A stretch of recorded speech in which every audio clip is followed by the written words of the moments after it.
Hello दोस्तों, आप सभी का स्वागत है इंदिरा स्टडी पॉइंट।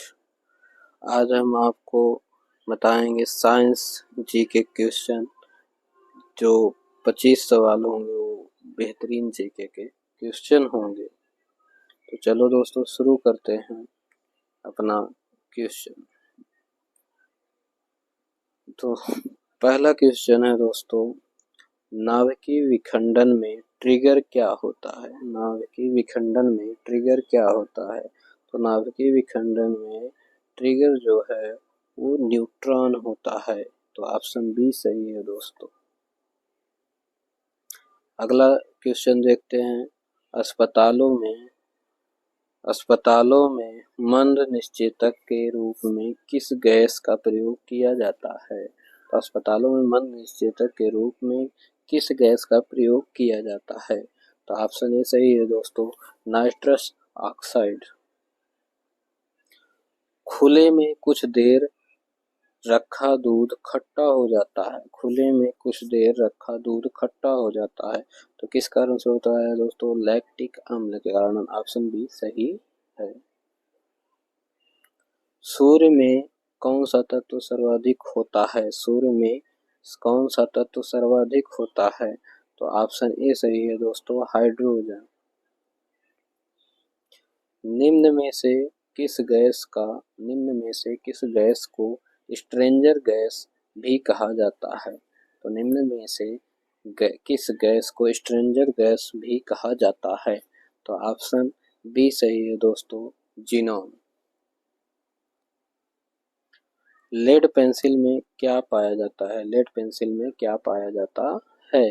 तो लेड पेंसिल में दोस्तों ग्रेफाइट पाया जाता है। ऑप्शन डी सही है। सभी जैव योग का अनिवार्य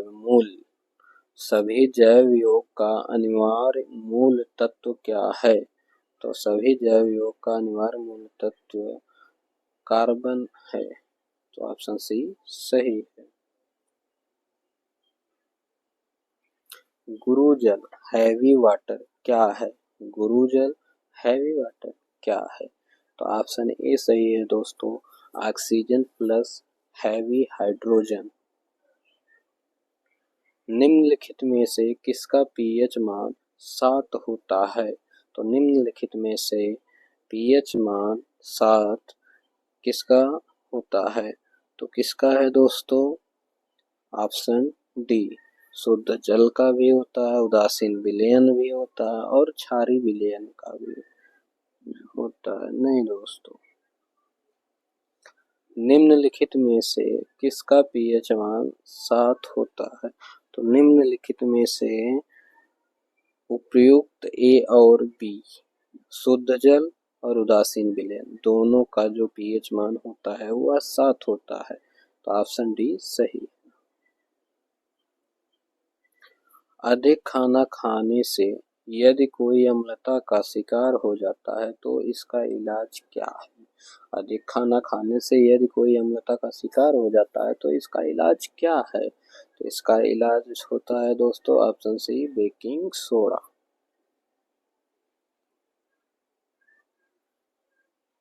डॉल्फिन को किसमें वर्गीकृत किया गया है? तो डॉल्फिन को स्तनी में वर्गीकृत किया गया। तो ऑप्शन ए सही है दोस्तों। नाभिकीय रिएक्टर में मंदक के रूप में इनमें से किसका उपयोग होता है? तो इसमें से कौन सा किसका उपयोग होता है दोस्तों? उपर्युक्त सभी का होता है, भारी जल का भी, ग्रेफाइट का भी, बेरिलियम का। तो आंसर डी सही है। ब्लीचिंग पाउडर का रासायनिक नाम क्या होता है? तो ब्लीचिंग पाउडर का रासायनिक नाम दोस्तों ऑप्शन ए सही है, calcium hypochlorite.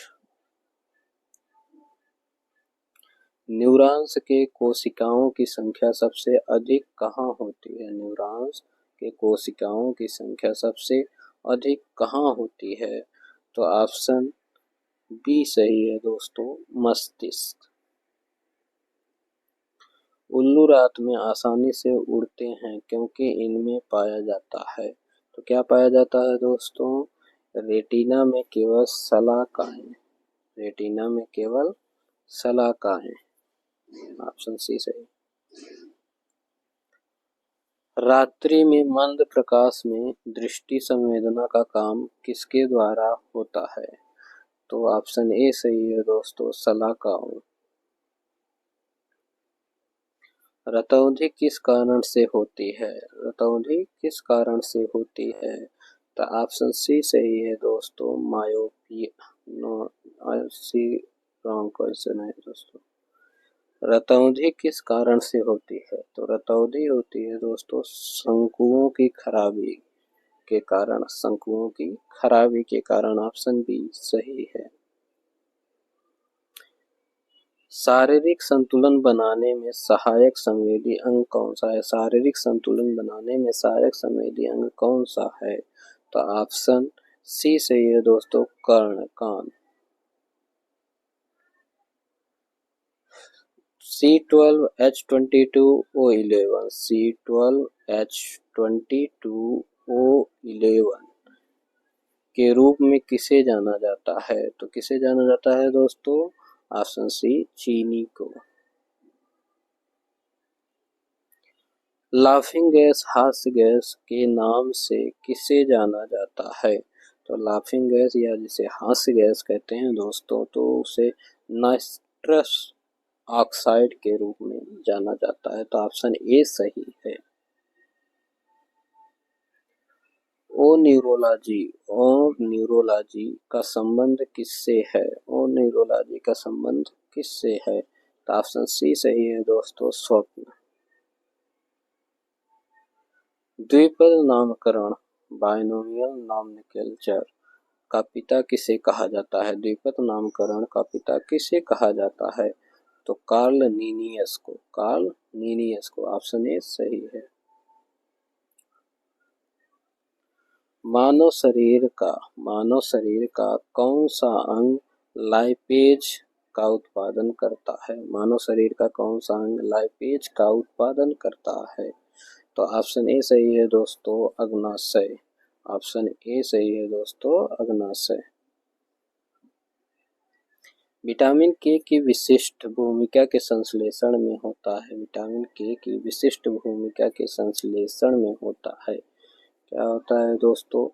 Prothrombin, prothrombin, option B सही है। रक्त में आरबीसी की वृद्धि वाली स्थिति को क्या कहा जाता है? रक्त में आरबीसी की वृद्धि वाली स्थिति को क्या कहा जाता है? तो ऑप्शन ए सही है दोस्तों, पॉलीसिथेमिया, पॉलीसिथेमिया।